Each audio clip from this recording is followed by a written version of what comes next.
দেখো এখানে রয়েছে চিকেন পকোড়া, চিকেন পকোড়ার এমনি সব মাখিটাকে রেখেছি। এখানে রয়েছে খাসির মাংস। এখানে অলরেডি পকোড়া আমি বসিয়ে দিয়েছি, হচ্ছে হচ্ছে। রেডি তুমি? হ্যাঁ, ইয়েস ডার্লিং, এই দেখো চাপা দিয়ে দিলাম। শুধু কড়াই ঢাকনাটা দেখো, সাইজ দেখো।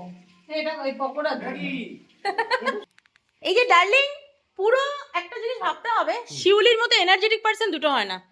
ও বসে পুরোটা কাটার দায়িত্ব নিয়ে নিয়েছে। আমি যেমন রান্নাঘর তুমি তো খুব ভালো। ঘুম থেকে উঠে ব্রাশ করে চলে গেলাম, পুরো বাজার বাজার করে আচ্ছা এবার একটা এখানে এসেও দোকানে যাচ্ছি, নিয়ে এসেছি, আবার মানে বাড়ি ঢুকছি, তখন আবার অন্য জিনিস লাগবে, আবার যাচ্ছি, আবার আচ্ছা এবার একটা কথা আমি বলছি, মাটনের দায়িত্ব সবসময় জয়েরই থাকে।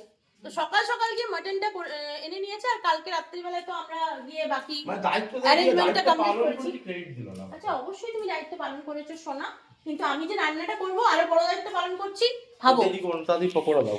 পকোড়া হচ্ছে, দাঁড়াও। এই ওটা আমার নরম ফ্রুট করে- চাটনিটা দেখলি একবার? কোথায় কোথায়? এই যে ফ্রুট চাটনিটা যে আচ্ছা এখানে আছে ফ্রুট চাটনি, এটা খুলে দেখাচ্ছি, একটু দাঁড়িয়ে যাও। শিউলি একটা দিয়ে আছে, ও বসে কাজ করতে ভীষণ পছন্দ করে। এটা আমার খুব ভালো লাগে বসে কাজ।